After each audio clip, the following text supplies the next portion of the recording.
Imagine for a second that you're just walking out the front glass doors of a residential rehab center. It's graduation day, the sun is hitting your face, you've got this physical certificate in your hand, and like for the first time in maybe years, your system is completely clean, you are sober. Right, which is an incredible achievement. It's massive. You take a deep breath, and it feels like you just crossed this massive finish line. But the terrifying reality of that exact moment is that the real test is honestly just beginning. The safety net is totally gone. So, how do you actually survive the outside world now? Yeah, that moment of transition is arguably the most dangerous period in a person's entire recovery journey. I mean, the structure just vanishes and suddenly everything is on the line. Exactly. Which brings us to our mission for today. We've got this massive stack of sources in front of us. We're talking clinical best practices, program manuals, and even some pretty heavy federal legal documents. And it's all focused on exploring life after an adult rehabilitation center, or an ARC, as they call it. Right, the ARCs. So we are looking really closely at the vocational strategies they use to reintegrate people, the extreme vulnerability of that specific discharge day, and the protective strategies that actually move the needle on long-term recovery. And whether you work in healthcare or maybe you're just trying to support a loved one through addiction, or you just want to understand the mechanics of these huge social safety nets, understanding this fragile bridge between rehab and everyday life is just crucial for you to grasp. It really is. Because the systems we rely on are incredibly complex. And, well, when they fail, the consequences are immediate. To really understand the discharge experience, we first have to look at the environment the person is actually leaving. Right, the baseline. Exactly. And the adult rehabilitation centers, they operate on a staggering scale. We are specifically looking at the Salvation Army's ARC network today, which runs 119 centers from coast to coast across the U.S. Wow, 119. Yeah, and they're treating an estimated 150,000 people a year. So at any given moment, roughly, like 7,700 people are living in these facilities. That is just a massive footprint. And reading through these program manuals, the structure is really intense. Like these are typically 180 days, so a 6-month entirely residential program. A full half year, yeah. Right. And they provide the housing, the meals, the counseling, all of it is totally free of charge to the participant. But the core engine of the entire model, like the main therapeutic tool they utilize, is this thing called work therapy. Yeah, work therapy is the defining feature of the ARC experience. I mean, according to the program's philosophy, beneficiaries labor for up to 40 hours a week. 40 hours, that's a full-time job. A complete full-time job. And the vast majority of this labor takes place in the Salvation Army's network of, I think it's 429 affiliated thrift stores. And this is key. The centers actually do not rely on government funding. They are funded directly by the sales generated from those exact stores. So the people in the program are funding the program. Exactly. I mean, the logic behind the model, at least on paper, it makes a lot of sense. The ARC's position, as they outline in their literature, is that work therapy teaches strong habits. Many participants come in having experienced chronic homelessness, or maybe they have little to no consistent work history at all. Right, they're starting from scratch. Yeah, so putting them in this structured environment where they actually have to show up on time, take direction from a manager, interact with the public, it's meant to restore this sense of self-worth and accomplishment right alongside their sobriety. It's kind of like a life skills internship almost. That's the clinical intent, for sure, is to simulate the responsibilities of the outside world, but within a controlled, sober environment. It's occupational conditioning. They're trying to, rebuild those neural pathways that are associated with responsibility and reward. Okay, I definitely understand the conditioning aspect. But looking closely at the financial realities detailed in our sources, let's unpack this a bit because there is a massive disconnect here. An internship or job training program typically pays you or gives you some kind of college credit, right? Usually, yes. But our sources say that ARC participants receive no actual financial wage for those 40 hours a week. They receive what's called a nominal weekly gratuity, which, depending on the stage of the program, can break down to as little as $2 a day. $2 a day for full-time work. Right. So if the goal is to prepare someone for the outside world, working full-time for 6 months without building a single dollar of real savings, it kind of seems like it's engineering a crisis. It creates an incredibly steep financial cliff upon discharge. I mean, because they are working those 40 hours, they don't have the time to build an external safety net. The moment they walk out those doors with their certificate, they are facing the immediate acute pressure of survival economics. And it's really important to note right here, looking at the legal and political documents in our stack, this specific labor model is highly contested. Very highly contested. Yeah. And just to be clear to you listening, we aren't here to litigate these federal lawsuits or take a side on the politics of this. We're just looking objectively at what these documents claim happens to a participant so we can understand the sheer pressure of that graduation day.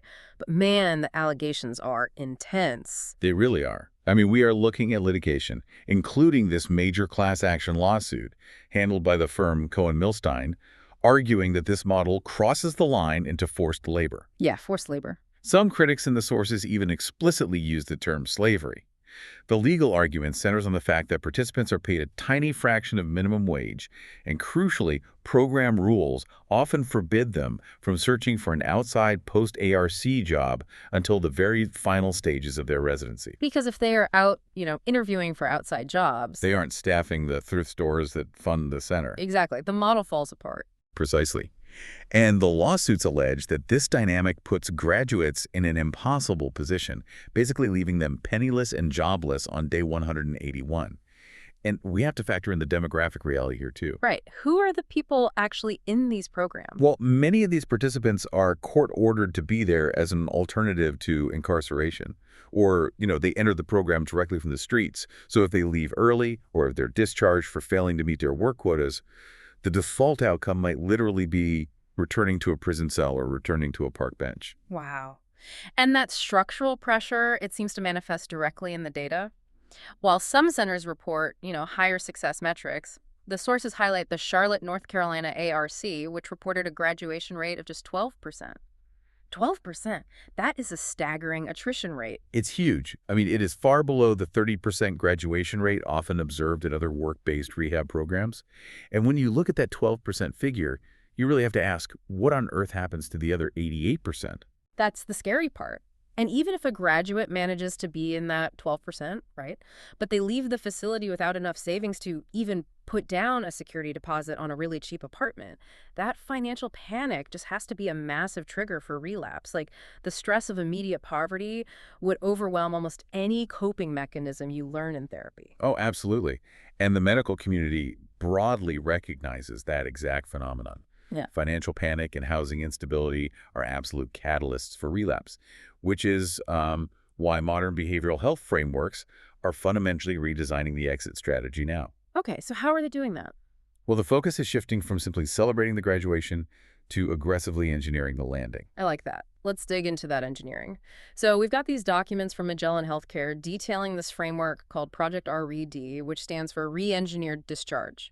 And it originated with researchers at Boston University, originally for medical hospitals, but it's been really heavily adapted for behavioral health. Right. They took the core concepts and applied them to addiction and mental health. Yeah, and looking at the protocols, this is a radically different approach than just handing someone a pamphlet and a list of phone numbers on their way out the door. Oh, completely. Yeah. Project RED is a really rigorous, evidence-based methodology. At its core, it demands that the care team conducts a deep, unflinching assessment of what the medical field calls SDOH, which is social determinants of health. SDOH. Okay, tell me more about that. These are the non-medical factors that dictate health outcomes. So the clinical team basically maps out the individual's specific environmental vulnerabilities. Right. Give me a granular look at how that actually functions for someone leaving a rehab facility. Okay, so they assess food insecurity, right? Yeah. Like, does this person actually know where their next meal is coming from on Tuesday? Housing instability, are they returning to a neighborhood that's just filled with active triggers, or are they facing a shelter environment? Which is incredibly stressful. Exactly. They look at financial strain, like, do they have the utility money to keep their phone on so a counselor can even reach them? They look at transportation. Oh, transportation is a huge one. Yeah, if we schedule a therapy session for you, do you actually have access to a bus route to get there? So the foundational premise of Project RED is that if you do not solve these social variables, the clinical treatment is just guaranteed to fail. You know what that reminds me of? It's like treating a patient for a severely broken leg. You can perform a flawless surgery, set the bone perfectly, put on the state-of-the-art cast right. But if you discharge that patient and send them home to a house that only has ladders instead of stairs, Oh, that's a great analogy. the environment is going to break the leg all over again. You can treat the biology of the addiction perfectly within the limits of the ARC, but if that person is homeless and hungry on day one, the treatment won't stick. The environment completely overrides the healing. The ladders, in your analogy, they represent the daily, grinding stress of basic survival. And when the brain is in pure survival mode, the executive function required to utilize those cognitive behavioral therapy tools, it just shuts down. You can't think about therapy when you're starving. Exactly. So under Project RD, the facility staff cannot just, hope the patient figures it out. They must actively collaborate to map out solutions to those specific environmental barriers before the discharge paperwork is ever even signed. Okay, so that SUH mapping, that provides the logistical foundation. But surviving those first few weeks outside, that required some really intense psychological support too, because our sources indicate that the first 30 days post-discharge are considered the absolute danger zone. Yeah, the data on this is incredibly sobering. The risk of hospital readmission, relapse into severe substance use, and tragically the risk of suicide, they all spike dramatically in the immediate aftermath of leaving a 24-hour care facility. Because they lose that constant monitoring. Exactly. The sudden lack of monitoring creates a total vacuum. So to bridge that 30-day window, regulatory agencies consider the absolute gold standard of a discharge plan to be the 7-day follow-up.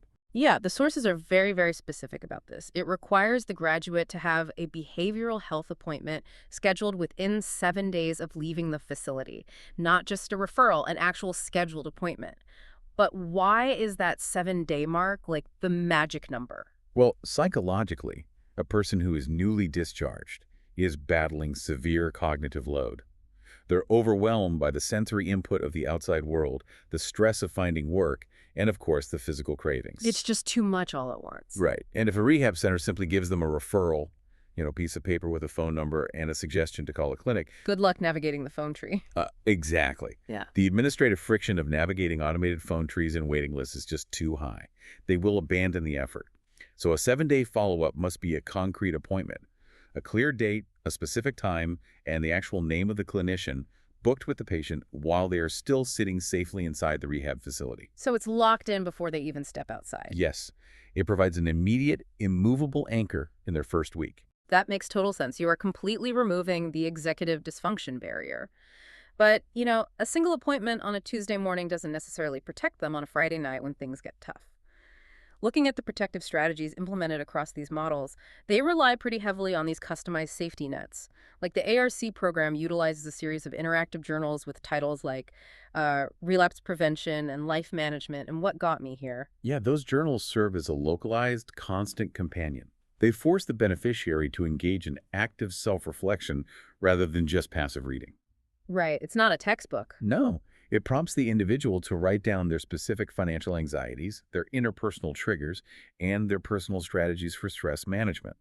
It's effectively building a personalized playbook for their own psychology. And the broader behavioral health field uses a very similar, heavily researched tool called WRAP, which is WRAP, Wellness Recovery Action Planning. And the granularity of a WRAP plan is just fascinating to me. It doesn't rely on generic advice like, call a friend if you feel sad.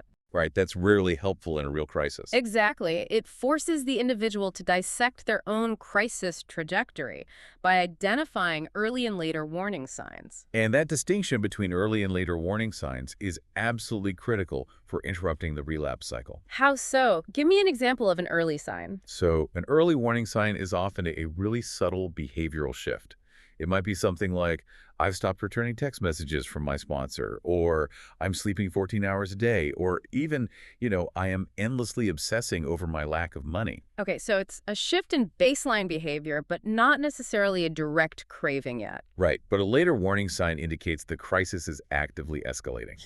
That's when you see things like, I walked past the liquor store twice today on purpose, or I'm experiencing physical tremors. The genius of the WRAP plan to me is that it dictates a hyper-specific action for every single one of those stages. And it incorporates the person's natural supports, like their family, their friends, mentors. It defines the boundaries so clearly. It really takes a burden off the family in that moment. Yes. Because if a graduate's early warning sign is isolating in their room, the family doesn't have to agonize over whether they should intervene or, give the person space. The WRAP plan literally says, if I stay in my room for 24 hours, I need my brother to come take my car keys. It completely removes the emotional guesswork and the panic from an emergency. It acts as an operational manual for the family just as much as for the individual in recovery. By externalizing the crisis response, the person isn't relying solely on their own compromised willpower when things get really dark. Okay, so we've looked at the intensely detailed planning required to survive the exit. But zooming out for a second to look at the macro data, do these long-term residential models actually yield lasting sobriety? Because the friction of transition seems so high. They do yield results, but the data reveals a profound correlation between the duration of the treatment and the statistical probability of success. We have this incredibly robust data from the VISTA Research Network, which tracked post-treatment outcomes for over 23,000 adult patients. Wow. A sample size of 23,000, that provides a very clear picture. So what does the timeline actually show? Well, the researchers measured the one-year recovery rate, which means that 1 year post-discharge, the patient was reachable and Mhm. confirmed they had not used illicit drugs or alcohol for at least the final 30 days of that year. Okay, got it. So what were the numbers? For individuals who remained in residential treatment for a short duration, so between 7 and 20 days, the success rate was 24.1%. Wait, 24%. So essentially a 1 in 4 chance of maintaining recovery if you only stay a couple weeks. Correct. However, for patients who remained in the treatment environment for over 90 days, that 1 year recovery rate surges to 46.8%. It nearly doubles simply by extending the duration of the care. It doubles. So the data strongly suggests that time in the facility is the absolute most powerful variable for success. Yes. But I imagine that data sparks a massive philosophical debate about what that time in the facility should actually look like. Oh, it absolutely does. And it highlights a fundamental schism in addiction treatment philosophy today. Okay, break that down for us. Well, on one side, you have the abstinence models. This is the philosophy utilized by the ARC, traditional 12-step programs, and many residential facilities.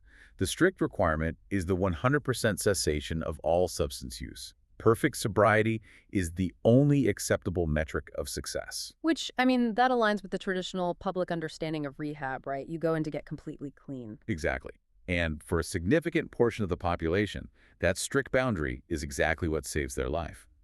But research highlighted by organizations like Charlie Health points out a dangerous flaw in relying solely on an abstinence-only framework. What's the flaw? The clinical term often discusses the abstinence violation effect. Non-abstinence or harm reduction models argue that strict abstinence programs can unintentionally punish individuals who suffer a minor lapse. Explain the mechanics of that punishment. Like, how does requiring sobriety backfire? Well, if a program's only metric for success is uninterrupted sobriety, a single slip-up, right? Let's say having one drink after 80 days clean. That can trigger a massive shame spiral. The individual feels they have lost all their progress, their sobriety date is ruined, and crucially, they may be immediately discharged from their housing or treatment program for breaking the rules. Which throws them right back out onto the street. Exactly. The research shows this all-or-nothing pressure can escalate a minor lapse into a catastrophic, life-threatening binge. Harm reduction models, conversely, they focus on minimizing the negative impacts. They view a lapse as a symptom to be managed, keeping the person engaged in therapy rather than just casting them out.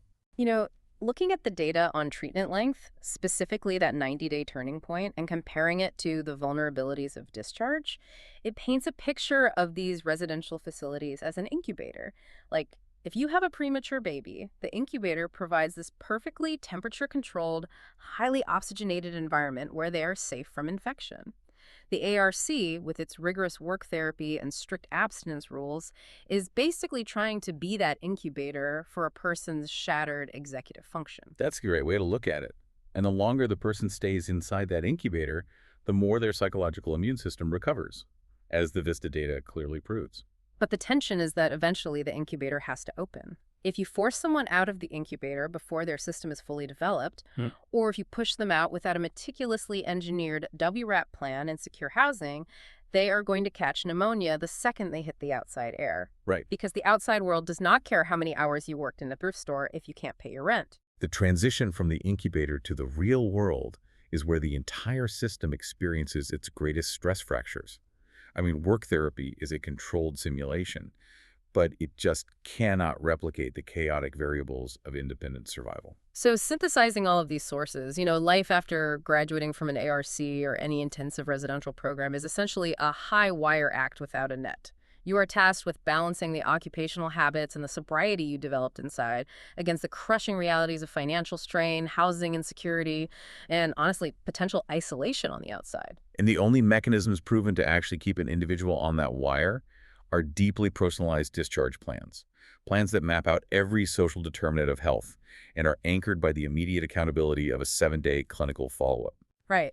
So for you listening, whether you are trying to help a friend navigate life after treatment, or maybe you're a professional designing better healthcare models, or you simply want to understand the profound complexities of addiction recovery.